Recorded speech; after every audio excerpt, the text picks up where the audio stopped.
साहेबांचा फोनच लागणं झालाय. मी माझं काही ऐकत नाही ना म्हणून ही वेळ आली. अहो मॅडम असं काय करताय? अहो साहेब आजकाल असे का वागायला लागलेत काहीच कळलं नाही मला. चिंचुके आता जर मोठे साहेब आले ना तर कधी ही केस आपल्या हातून काढून घेतील ना काही सांगता येत नाही. किती नामुष्की होईल माहिती आपली. मॅडम मला तर वाटतंय साहेबांना 100% काहीतरी कळायला असेल. काही काय चिंचुके, अहो असं असतं ना तर तुम्हाला पहिला घेऊन गेला असता तो. ते पण आहे. मॅडम मी एक काम करू का? साहेबांच्या घरी फोन करू का? हो ठीक आहे, लावा बरं फोन आणि स्पीकरवर ठेवा.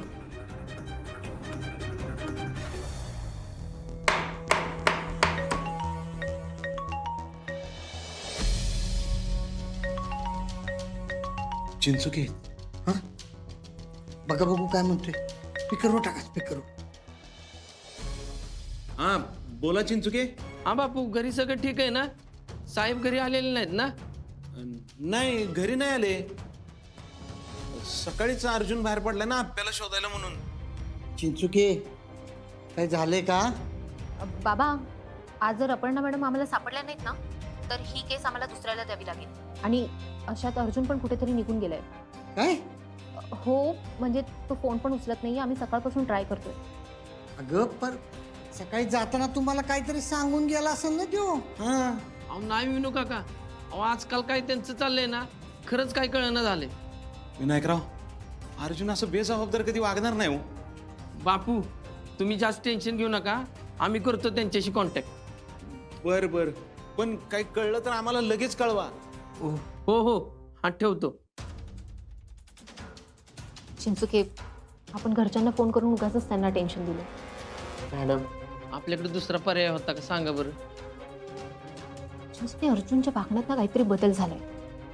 मला काय वाटतं माहिती का, त्याला असं काहीतरी कळालंय जे त्याला आपल्याला सांगायचं नाहीये. अमोल, छोटे सरकार, अहो काय लपवताय? मम्मा आपले चित्र आहे. अरे मग आम्हाला दाखवायला काय हरकत आहे या ठिकाणी? मोठे बाबा हे चित्र माझ्या मासाठी आहे. बरं मग हाव सर त्या चित्र त्याला दिदीलाच दाखवायचं असेल ना. या दिव्या मामा आज बाबा स्वतः शोधायला गेलाय. तो नक्की घेऊन येणार मला. छोटे सरकार, अहो तुमची माँ आज पण नाही आली तर?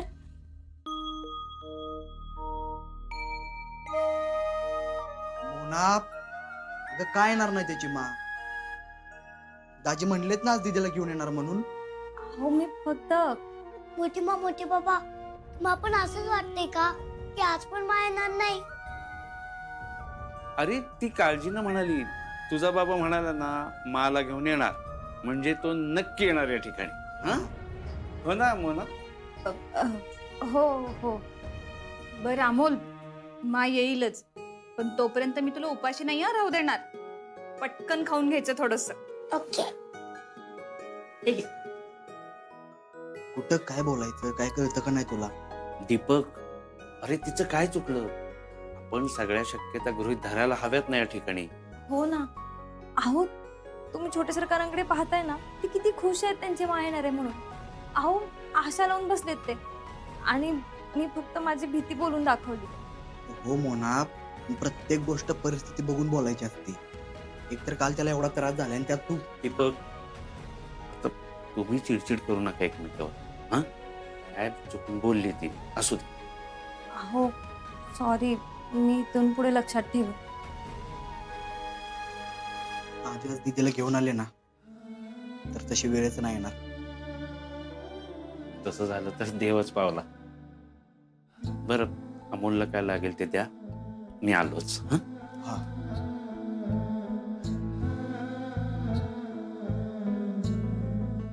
पण अजूनही अपर्णा मॅडमांबद्दल काहीच समजलेलं नाहीये. याबद्दल काय सांगाल? सर इन्स्पेक्टर अर्जुन मागील 10 दिवस तपास घेत आहेत पण त्यांना अजूनही काही यश आलं नाही. आपलं यावर काय म्हणणं आहे? हे बघा तुम्ही जे ऐकलंय ते अगदी खरंय.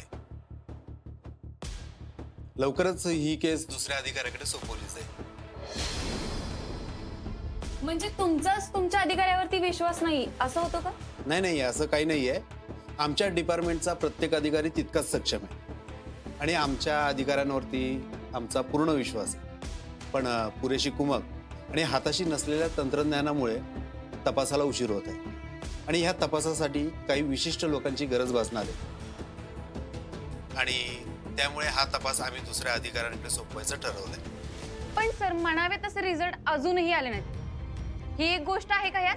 हो नक्कीच, पण दोष कुणा एका अधिकाऱ्याला देता येणार नाहीये.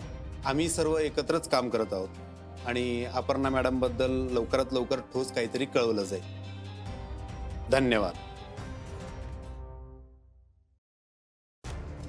मॅडम, साहेब नसताना केस कशी हँड ओव्हर करणार आहोत आपण? बरोबर आहे तुमचं, पण आता आपल्याकडे पर्याय नाही चिंचुके. अर्जुन फोन सुद्धा उचलत नाहीये आणि जर मी आज सही केली नाही तर साहेब मला जाब विचारतील की अधिकार असताना त्याचा वापर का नाही केला. पण असं करून कसं चालणार आहे सांग? चिंचुके, साहेब थांबलेत, चला. आजपर्यंत साहेब तुम्ही कधीच अपयशी ठरलेला नाही. कुठे साहेब? अहो पण असं कसं? अहो जर असं जर झालं ना तर आप्याचा तपास गांभीर्यानं होईल याची काहीच खात्री नाही हो. हे बघा, अर्जुन ह्या केसवर नसेल ना तर तर आप्याचं सापडणं कठीण आहे हो. बापू कसं? अहो बापू, तुम्ही असा धीर नका सोडू. अहो अजून अर्ज आलेला नाही, नक्की काहीतरी चांगलं होईल. नको तेच झालं. भाऊजींच्या हातून केस जायची वेळ आली आहे.